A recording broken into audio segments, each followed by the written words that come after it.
فبأي آلاء ربكما تكذبان.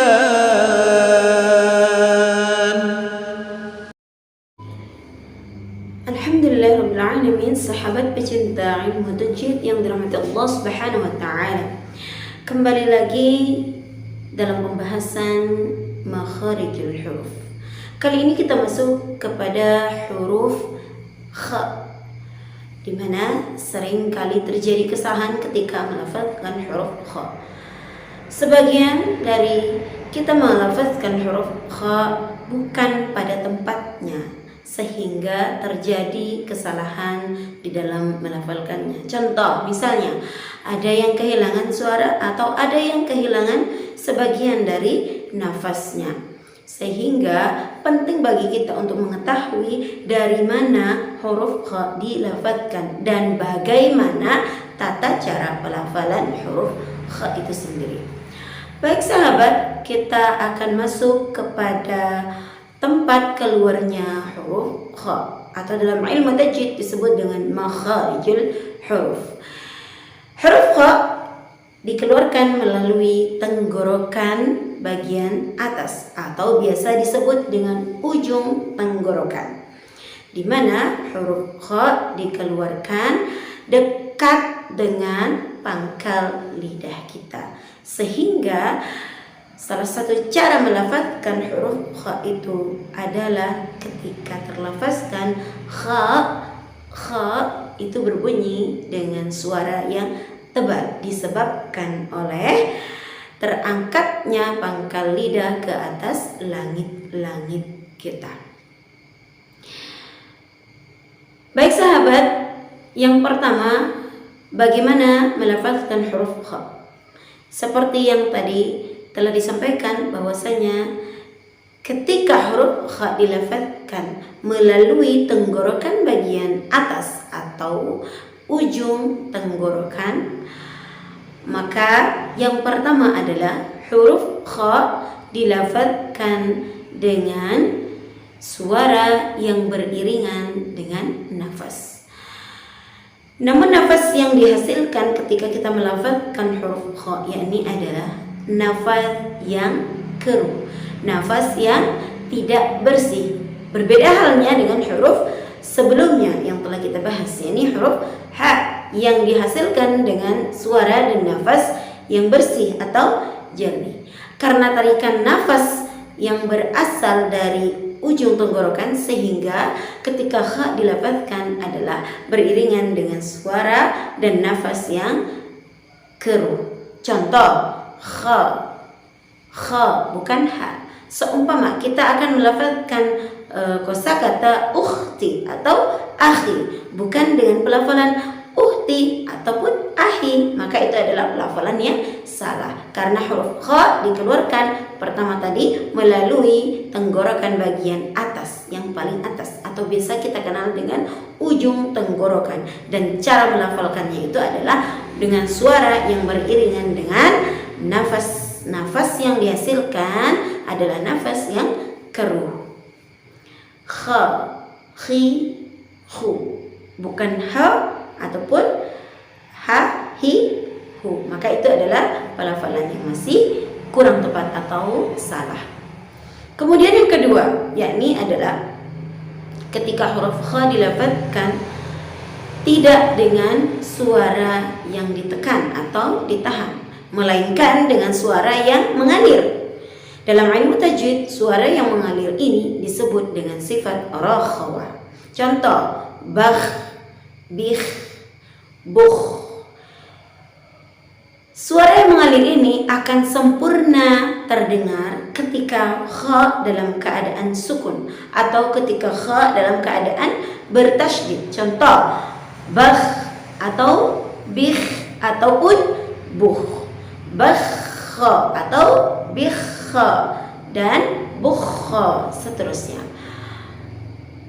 Akan tetapi perlu diketahui di sini bahwasanya kha dilafazkan tidak dengan suara yang dibuat-buat ataupun nafas yang dipaksakan. Contoh, bakh, bakh atau kha, khi ataupun khu dan seterusnya.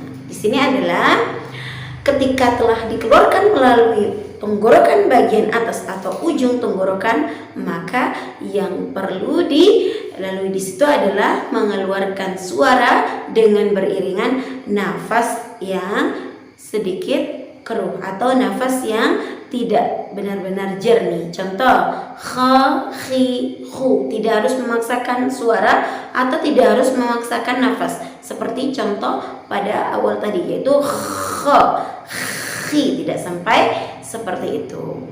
Itu namanya takalluf ya. Dan dijelaskan bahwasanya di dalam kitab Ilmu Tajwid tidak boleh secara takalluf, yaitu tidak boleh secara berlebihan. Kemudian selanjutnya yakni cara melafalkan huruf kha, di samping dengan mengeluarkan suara disertai dengan nafas, yaitu keluarnya nafas tadi dan suara yang mengalir, maka kha juga terlafazkan dengan suara yang tebal. Suara yang tebal ini dihasilkan oleh pangkal lidah yang dinaikkan ke atas langit-langit. Contoh, kha, kha, khi, khu. Tidak boleh terlafazkan dengan suara yang tipis. Contoh, kha, khi, khu. Tidak seperti demikian. Maka itu adalah pelafalan cara yang salah.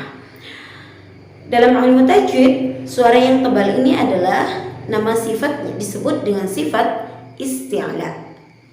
Disebut dengan sifat isti'la, yakni naiknya pangkal lidah ke atas langit-langit, sehingga suara yang dihasilkan ketika kita melafazkan huruf kha itu terdengar dengan tebal, tidak boleh dengan suara yang tipis. Contoh, kha, khi, khu. Atau misalnya dalam satu kosakata, umpama khair, itu tidak boleh dibaca dengan khair.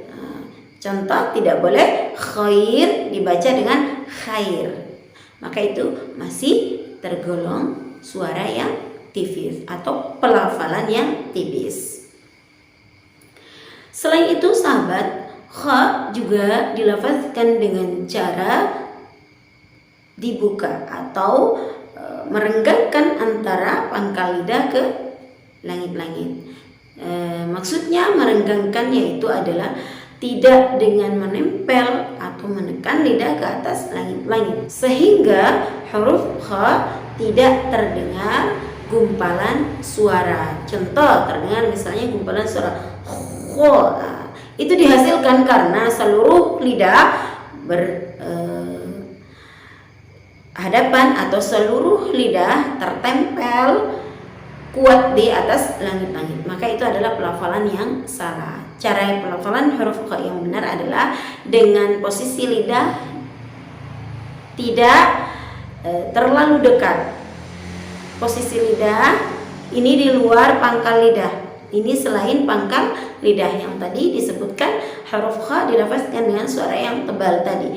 Namun di sini tidak dengan menempel seluruh lidah ke atas langit-langit, akan tetapi direnggangkan sedikit berada pada posisi datar, kecuali pangkal lidah yang dinaikkan mengenai ke langit-langit atas tadi, sehingga suara dihasilkan dengan suara yang tebal dan terbuka. Contoh, kha tidak dengan kho, tidak dengan menghimpit pita suara, tidak dengan menutup pita suara, sehingga kha terlafazkan dengan jelas. Kha, khi, khu.